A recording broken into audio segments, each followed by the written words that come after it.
Bonjour à tous et bienvenue sur Crypto Flash, la chaîne de l'actualité crypto. Aujourd'hui, nous allons bien sûr parler du cours des crypto-monnaies. On a cette envolée de plein de cryptos différentes. Ça nous vient tout droit de Donald Trump. Encore une fois, regardez, s'il a posté ça sur son réseau social Truth Social. Il a dit en fait que les États-Unis allaient travailler sur la construction d'une réserve crypto, ça on savait, mais qu'il a ordonné à son groupe de travail sur les cryptos de travailler sur cette réserve et que cette réserve va inclure XRP, Solana, ADA. Et là vraiment, c'était la surprise générale. Déjà parce qu'on a ces trois crypto-monnaies, mais surtout parce qu'il n'y a pas de Bitcoin, il n'y a pas d'Ether. Donc les gens se sont dit, mais c'est pas possible. Moi, le premier, je me suis dit, mais c'est impossible. Enfin, ça serait vraiment complètement tordu de faire ça, de promettre une réserve de BTC pour au final créer une réserve d'XRP, Solana et ADA. Au final, il a corrigé le tir quelques temps après, moins de 2 heures après. Il a posté, et bien sûr, il y aura aussi du BTC et de l'Ether dans cette réserve. Ça sera vraiment le cœur de la réserve. J'aime aussi Bitcoin et Ethereum. Donc Solana, XRP, ADA avaient pump bien avant cette annonce. Ether et BTC légèrement. Moins. Regardez, Ethereum on a 7%, Bitcoin 9%, mais XRP 19% de hausse en 24 heures. Cardano 53% de hausse en 24 heures. C'est fou ce qui est en train de se passer sur cette crypto. Solana 16,7%. Bref, le marché est reparti à la hausse, ça fait du bien. Je vous ai dit, on a beaucoup de volatilité ces derniers jours, mais là, clairement, c'est Donald Trump qui est à l'origine de tout ça. Il voulait pas que les cryptos chutent. On sait qu'il veut être perçu comme le président qui a réussi à faire pump les cryptos, à faire pump le marché boursier. Il va tout faire pour faire ça. Et d'ailleurs, la semaine prochaine, enfin cette semaine, il y a une réunion, il y a un sommet des crypto-monnaies de la Maison Blanche et Donald Trump va donner un discours lors de ce sommet. On va voir encore ce qu'il va dire, mais du coup, il va sûrement confirmer ces choses-là. C'est en préparation de ce sommet qu'ils ont dû clarifier c'est quoi les crypto-monnaies qui vont être inclus dans cette réserve. Et bon, c'est une bonne chose que ça avance, en tout cas, cette réserve, qui ait des discussions, qui ait des échanges. Alors oui, ça fait pas plaisir à tout le monde qu'il y ait telle ou telle crypto, qu'il n'y ait pas d'autres cryptos américaines. Par exemple, j'ai vu le fondateur de Polygon dire, mais je comprends pas pourquoi il n'y a pas Polygon, enfin il n'a pas dit clairement, mais il a dit Polygon aussi est une société, est une crypto, on peut considérer comme étant américaine. Polygon Labs est basé aux États-Unis, le CEO est américain, le CFO, je crois, est américain aussi, un certain nombre d'autres hauts placés. Donc là, c'est un peu la guerre à qui est le plus américain. Algorand aussi, ils sont tristes de ne pas être dans les cryptos.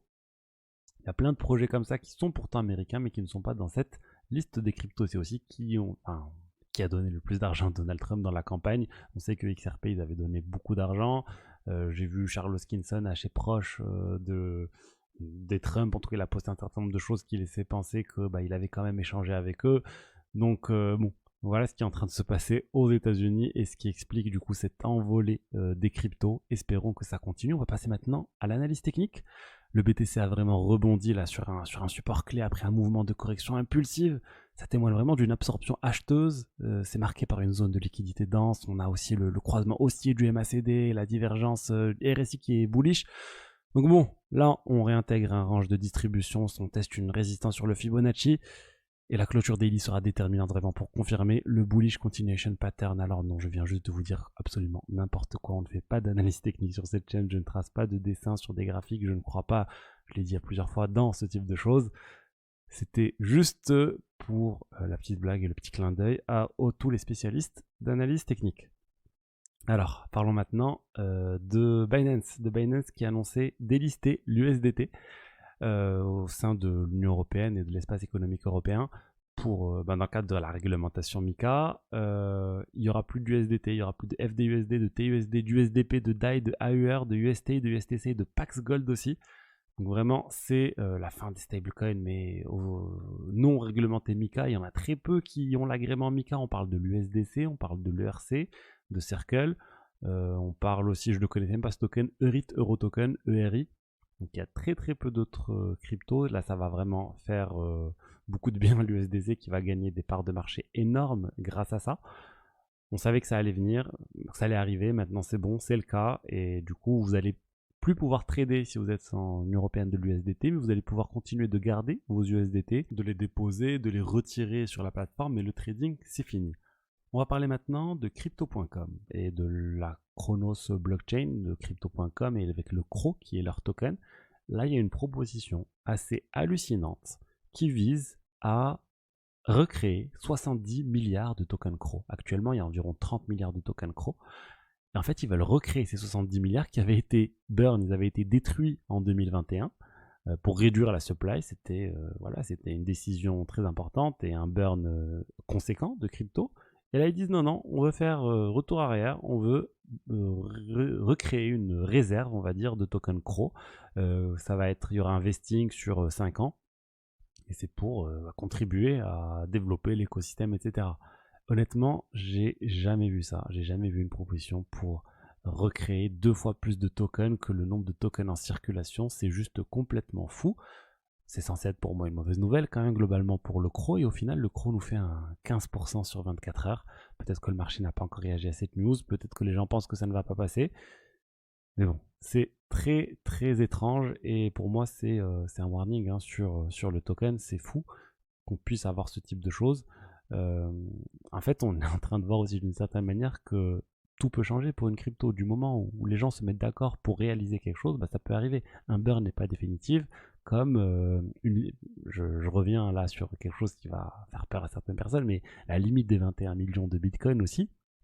Si au final tout le monde se met d'accord pour augmenter cette limite, que les validateurs, que les mineurs se rendent compte que c'est plus possible et que tout le monde se dit bah oui, là il y a un sujet, et au final, elle pourrait potentiellement sauter.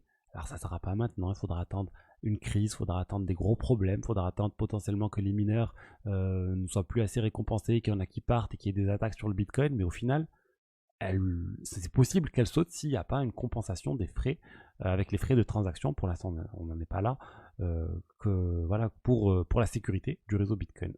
On va parler de Ethereum avec un changement majeur au sein de la fondation Ethereum. Il y a eu en fait 2 nouveaux directeurs. Donc j'ai oublié son nom, Aya Miyaguchi a quitté la direction, elle est devenue présidente et maintenant on a 2 autres directeurs. Je vous les montre ici. Voilà, on a Wang qui est sur la gauche, on a Thomas qui est sur la droite. C'est les 2 nouveaux co-dirigeants. C'est bizarre d'avoir 2 directeurs, on va dire. Il aurait fallu avoir une seule tête de cette fondation. Mais bon, on va voir s'ils vont réussir à insuffler quelque chose, une nouvelle énergie à cette fondation qui a un peu de mal, qui est un peu, qui travaille, qui est très critiqué, on va dire, qui ne fait pas assez pour l'écosystème Ethereum. Et d'ailleurs, ils ont créé une nouvelle entité. C'est en partie lié à la fondation, en tout cas, il y a un lien financier entre les deux. Ça s'appelle EtherRealize. Et cette entité, je pense que vous en avez parlé, de l'objectif, en fait, c'est de ramener Wall Street sur Ethereum. Donc, ils veulent un peu essayer de convertir tous ceux qui sont à fond sur le Bitcoin, à Wall Street, sur les ETF, sur MicroStrategy, etc., à arriver sur Ethereum, à aller sur la partie RWA, Ethereum, et ils ont réussi à recruter Danny Ryan, qui se présente d'ailleurs maintenant comme cofondateur de EtherRealize. Danny Ryan, c'est un ancien développeur Ethereum qui a travaillé à l'Ethereum Foundation très longtemps. Il a participé à deux merges. C'est vrai qu'il avait quitté Ethereum il y a 1 an. Et Vitalik lui dit welcome back Danny Ryan chez Ethereum. Donc on va voir ce que va réussir à faire cette nouvelle entité. Certains voient ça comme une fondation 2.0. Pour l'instant, ils n'ont pas beaucoup de moyens, ils n'ont pas les centaines de millions de dollars qu'a la fondation Ethereum, mais ça pourrait être pas mal pour vraiment attirer de nouveaux investisseurs. Ensuite, on a Hyperliquid qui vient de passer devant Pump.fun en termes de revenus générés, donc de frais générés.